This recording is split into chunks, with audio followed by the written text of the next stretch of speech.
Bu hafta size Kore'de Şubat ayında şimdiye kadar başlamış olan ve bundan sonraki süreçte de başlayacak olan bütün Kore dizilerini anlatacağım bir video ile geldim. Ya bu var ya, Korelilerin en büyük fantazisi dizilerde. Neden, niye, bu olmayınca niye olmuyor bu Kore dizileri arkadaşlar? Şimdiki dizinin adı birazcık değişik.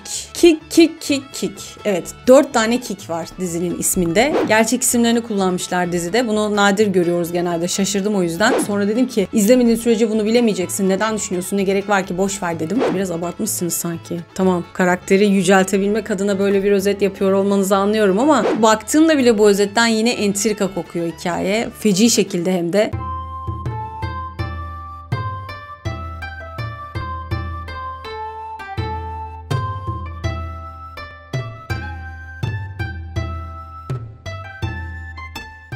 Merhaba arkadaşlar, Zandos'una hoş geldiniz. Ben Sümeyye Saraç. Yepyeni bir haftada, yepyeni bir videoyla daha karşınızdayım. Bu hafta size Kore'de Şubat ayında şimdiye kadar başlamış olan ve bundan sonraki süreçte de başlayacak olan bütün Kore dizilerini anlatacağım bir video ile geldim. Bu ay Kore'de tam 10 tane yeni dizi başlayacak. Kimisini ben çok sevdim, yine bunu mutlaka izlemeliyim dedim. Kimisine işte çok da benlik değil deyip geçiştirdim. Ama ben bugün bu videoda yeni başlayacak olan o 10 tane dizinin bütün bilgilerini sizinle paylaşacağım. O zaman haydi hemen dizilerimize geçelim. İlk dizimizin adı Four Eagle Brothers. KBS 2'de yayınlandı ve 1 Şubat tarihinde yayın hayatına başladı. Başrol oyuncuları Ji-won, An Jae-wook, Choi De-chul, Kim Dong-won ve Yoon Park. Ji-won'un canlandırdığı karakter olan Ma Kwang-sok, yani başrol kadın karakterimiz Siwan Postanesi'nde bölüm şefi olarak çalışıyor. Kendisi 45 yaşında ve bekar bir kadın. Bir gün Eagle Brewery'nin CEO'suyla tanışıyor ve onunla evlenmeye karar veriyor. Fakat ne yazık ki evlendikten 10 gün sonra kocası bir kaza geçiriyor ve hayatını kaybediyor. Ve bizim başrol kadın karakterimiz de bira fabrikasını devralıyor ve 4 küçük kayınbiraderinin geçimini sağlayan kişi oluyor. Kendisi neşeli ve canlı bir kişiliğe sahip ve bu şekilde de dirençli, dirayetli, başarılı bir iş hayatına atılıyor. Han Dong-suk, yani An Jae-wook'un canlandıracağı başrol erkek karakterimiz de LX Hotel'in başkanı. Kendisi zengin bir ailede doğmuş ve hiçbir şeyden mahrum bırakılmadan büyümüş. Fakat o da 15 yıl önce karısını kaybetmiş ve o zamandan bu zamana da yalnız bir hayat yaşamış. Aynı zamanda da ukala ve kibirli bir adam. Fakat bir gün bizim başrol kadın karakterimizle tanışıyor ve tabii ki de aralarında bir şeyler yaşanacak. Yani bunu bu özette yazmalarına gerek yok anlayabilmemiz için. Böyle bir hikayesi var, tatlı. Yani ben böyle başarılı olmaya çalışan, ayaklarının üzerinde durmaya çalışan kadın hikayelerini çok seviyorum. Bu da belli ki çok böyle pozitif, çok tatlı bir karakter olacak. Bilmiyorum, birazcık ilgimi çekti ama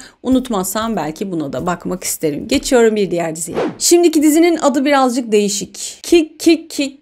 Evet, 4 tane kick var dizinin isminde. KBS 2'de yayınlanacak ve 5 Şubat'ta yayın hayatına başlayacak. Başrol oyuncuları Ji-ni, Lee Kyo-hyung, Baek Ji-won ve Lee Min-jae. Konusundan bahsedelim. Ji-ni eskiden popüler bir aktör ve ünlü bir isimdi. Bu arada Ji-ni diyorum ama dizide de kendi ismini kullanmış ve bu adam Jo Young-sik ile birlikte Kick isminde bir yapım şirketi kuruyor. Jo Young-sik de bir zamanlar popüler bir PD'ymiş, yapımcı yönetmenmiş. Fakat bir skandal sonrası o da mesleki hayatını sona erdirmek zorunda kalıyor. Popüler bir PD olduğu dönemlerde Ji-ni ile arası pek iyi değilmiş. Fakat ne oluyorsa sonrasında bir türlü bu ikili bir araya geliyor ve bu 4 tane kickten oluşan yapım şirketini kurup onu yönetmeye başlıyorlar. Bu arada şirketin Baek Ji-won gibi çalışanları var. Baek Ji-won da çalışanlar için terapist olarak çalışıyor. Bir de Lee Min-jae var. O da işkolik ve başarıyı bulmaya kararlı bir adam demişler. Bunların isimleri bayağı kendi isimleri bu arada. Baek Ji-won da, Lee Min-jae de gerçek isimlerini kullanmışlar dizide. Bunu nadir görüyoruz genelde. Şaşırdım o yüzden. Ama bu dizi dünyası, film dünyası, yapım şirketleri gibi hikayeleri anlatacağı için tatlı olur gibime geliyor. Sadece bu ismi çok mu aradınızdayım hala? Kick Company nedir Allah sen? Böyle bir yapım şirketini söyleyemezsin ki. Neyse, garip, komik bir isim olmuş. Ve bu şekilde de yakın bir zamanda 5 Şubat'ta da yeni bir dizi yayınlanmaya başlayacakmış. Geçiyorum bir diğerine. Chunhwa Love Story TV Inc.'te yayınlanacak. 6 Şubat'ta yayın hayatına başlayacak. Başrol oyuncuları Go Ara ve Chang Ryol. Dizi Dongbanguk isimli tamamen kurgusal bir ülkede geçiyor. Bu ülkede bir kraliyet ailesi var ve bu kraliyet ailesinin en genç prensesini de Go Ara canlandıracak Hari isminde bir karakter. Bu kız tamamen bağımsız bir zihniyetle büyümüş. Evlenme yaşına geldiğinde de eşini kendisi seçmek istiyor ve talipleriyle buluşmak için de saraydan çıkıyor. Bu arada derdi sadece evlenecek adam bulmak değil, aynı zamanda bir dizi erotik Chunhwa resminde onun yüzünü ana karakter olarak kullanan bir kişi var. O da o kişiyi, yani o çizimleri yapan kişiyi bulmaya çalışıyor. Yani 2 tane sebebi var saraydan çıkmak için. Bu arada bir de Chang Ryol'ün canlandırdığı karakter var. O da Choi Hwan, yani başrol erkek karakterimiz. O da Prenses Hwari için potansiyel kocalar listesinde ilk sırada. Ülkenin en zengin tüccarı ve yakışıklı bir görünüme sahip. O da aslında dışarıdan bakıldığında kadınlardan ve paradan hoşlanan bir adam gibi görünse de aslında o da büyük bir sır saklıyor demişler. Bu sırrın kızın resimlerini çizen kişiyle bir alakası var mı onu bilmiyorum. Yani bunu okurken onu düşündüm bir an. Acaba dedim bunun onunla bir bağlantısı var mı dedim. Sonra dedim ki izlemediğin sürece bunu bilemeyeceksin. Neden düşünüyorsun? Ne gerek var ki? Boş ver dedim. Aslında ilgi çekici bir konusu var dizinin. Ben severim böyle dönem işlerini. Chang Ryol'ü de severim. Chang Ryol'ü ben ilk defa Daily Dose of Sunshine'da izlemiştim. Orada çok tatlı bir karakteri vardı. Doktor rolündeydi. Hatta hemşire olarak çalışan bir kız vardı. Ona aşık olmuştu falan. Çok tatlıydı orada o kıza olan ilgisi, alakası. İlk orada izlemiştim ve şimdi bu dizide de gördüğüme sevindim. Guara'yı da severim. Unutmazsam eğer bu diziyi de izlemek isterim. 4. dizimizin adı Newtopia. Coupang Play'de 7 Şubat tarihinde yayınlanmaya başlayacak. Başrol oyuncuları Park Jong-min ve Kim Ji-soo. Lee Jae-on yani Park Jong-min akranlarından daha geç orduya katılan bir asker. Ve bu sebeple geleceği konusunda da endişeli bir adam. Bir kız arkadaşı var. Kız arkadaşını da Jisoo canlandırıyor zaten. Ve Jisoo güzelliği nedeniyle üniversite yıllarında mühendislik bölümü tanrıçası olarak anılıyormuş. Böyle bir lakap kazanmış. Ve şu anda da bir şirkette stajyer olarak çalışıyor Jisoo. Bu arada birden ülkede bilinmeyen bir virüs yayılıyor. Ve o virüse yakalanan kişiler zombiye dönüşüyor. Sonrasında da bizim başrol erkeğimizle kızımız bu zombilerle dolu şehirde birbirlerine ulaşmak için büyük bir savaş vermeye başlıyorlar. Ve biz aslında bu süreci, bu savaşı, onların birbirine kavuşma hikayesini izliyoruz. Ya konu olarak çok dikkatimi çekmedi açıkçası ama bilemiyorum. Yorumlara göre karar veriyorum böyle şeylerde bazen. Çok böyle pozitif, güzel yorumlar olursa merakıma yenik düşüp izleyebiliyorum. Bu dizi hakkında da bayağı bir nötr durumdayım. Bakalım ne yapacağımı inanın ben de bilmiyorum. Friendly Rivalry bir diğer dizimizin adı. U Plus Mobile TV'de yayınlanacak ve 10 Şubat'ta yayınlanmaya başlayacak. Başrol oyuncuları Harry,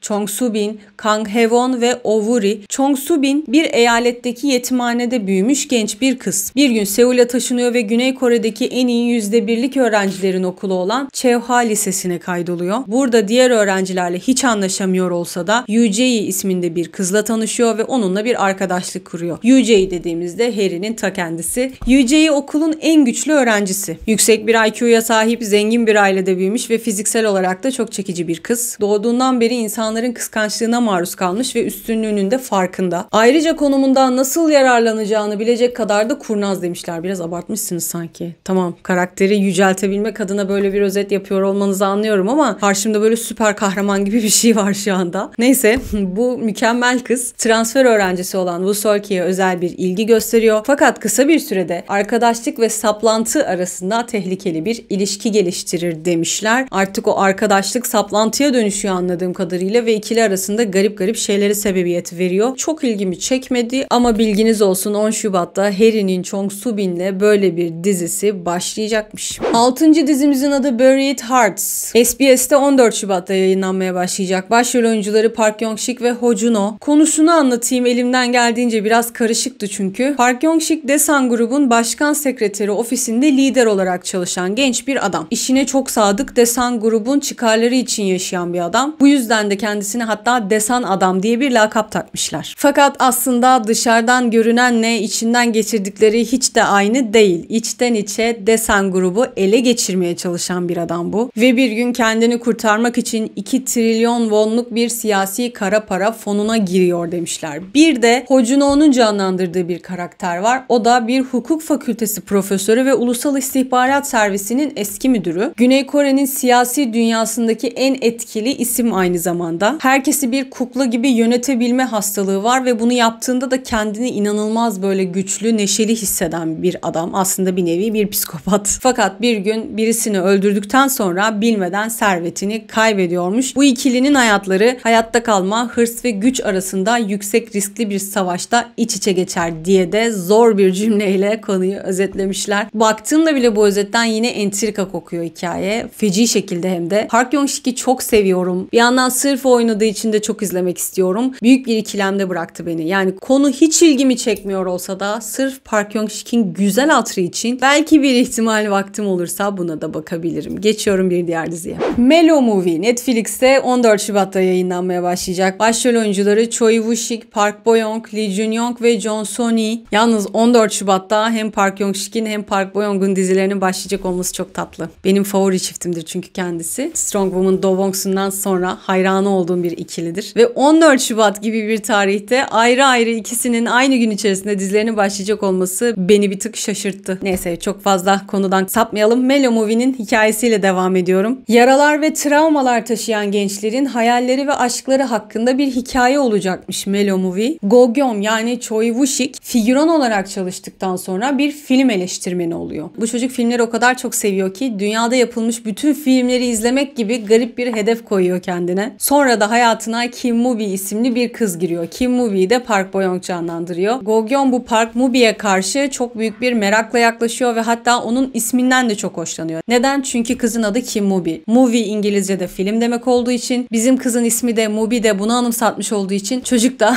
kıza farklı bir ilgi duymaya başlıyor. Bu arada zaten bu kızın isminin Kim Moo-bi olmasının da yine filmlerle bir alakası var. Kızın babası filmleri kızından daha çok seviyormuş. Ve o yüzden de kızına böyle bir isim koyuyor. Bizim kızcağız da yani Park Bo-young'un canlandırdığı karakterde babasına olan sevgisi ve nefreti ve bir filmin tam olarak ne olduğuna dair merakı nedeniyle film endüstrisinde çalışmaya başlıyor. O sektörde gayet sessiz sakin kendi halinde bir yaşantısı var. Fakat bir gün Go Gyeom'la tanıştıktan sonra onun da hayatı değişiyor. Bu arada bir de yan karakterlerimiz var. Lee Jun-young dizide kendini bir dahi olarak görüyor olsa da hala bilinmeyen bir söz yazarı ve eski kız arkadaşı Jong So-ni'nin canlandırdığı karakterde senarist olarak çalışmaktadır demişler. Tatlı bir hikayesi var. Hoşuma gitti. Yani şöyle hoşuma gitti. Dizi film sektörünü anlatacak olması hoşuma gitti. Yoksa çocuğun hayali işte dünyadaki bütün filmleri izlemek falan, kızın adının Kim Moo-bi olması falan bir tık komik geldi bana okurken. Ama Park Bo-young'u çok seviyorum. Sırf Park Bo-young için buna da bakar mıyım? Sadece Park Bo-young da değil, konusu da ilgimi çekti. Bilemiyorum. Unutmazsam eğer bu filmi de izlemek istiyorum. Ama zaten Netflix'teymiş. Netflix'te olduğu için mutlaka bir gözüme çarpacak ve ben bunu listeye alacağım. O yüzden muhtemelen bakarım gibime geliyor. Geçiyorum bir diğer diziye. 8 numaralı dizimizin adı Witch.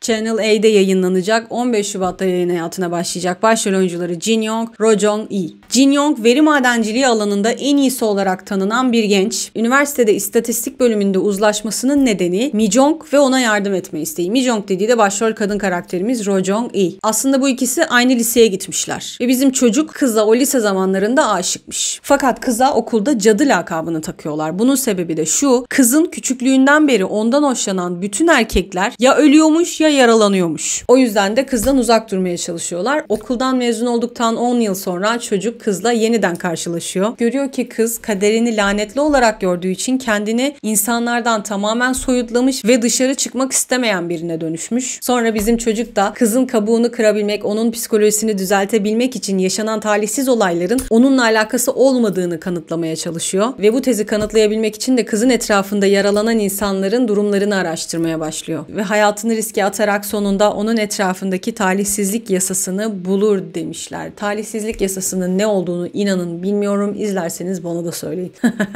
Aslında ilgimi çekti. Jin Young'u severim. Tatlı bir çocuk. Tatlı bir oyunculuğu var. Daha doğrusu oyunculuğu gerçekten çok çok iyi bence. Tatlının da ötesinde gayet yetenekli bir oyuncu. Fena değil, konusu da dikkat çekici ama sıra gelir mi? İnanın bilmiyorum. Geçiyorum bir diğer dizi. My Dearest Nemesis TVN'de yayınlanacak. 17 Şubat'ta yayın hayatına başlayacak. Başrol oyuncuları Moon Ga-young, Choi Hyun-wook, Lim Se-mi ve Kwak Si-young. Başrol kadın karakterimiz Yongsun mağazasında bir planlama ekibinin lideri olarak çalışıyor. Mağaza sektörün en iyisi olarak kabul ediliyor ve bizim kız da çok çalışkan ve işindeki üstün performansıyla tanınıyor. Şirkette onu rahatsız eden şey her neyse üstünü bastırmak yerine böyle çıkıyor, çatır çatır o işi, o meseleyi çözmek için kavga ediyor. Fakat bir gün mağazaya Ban Ji-yeon isminde bir genç geliyor. O genç de kızın çalıştığı şirketteki planlama bölümünün müdürü olarak onun patronu olarak çalışmaya başlıyor ve aynı zamanda da o mağazanın halefi bu çocuk. Tabii bu ikilinin ilk tanışmaları değil bu. Aslında yıllar öncesinden bir tanışıklıkları var. Ergenlik çağlarındayken bu ikisi de bir çevrim içi oyun aracılığıyla tanışıyor. Hatta çocuğun Black Salt Dragon isminde bir lakabı var. Kızın da Strawberry isminde bir oyun kimliği var. Ve bu ikili o dönem tanıştıktan sonra çocuk kıza aşık oluyor. Çocuk kıza aşkını itiraf ediyor. Kız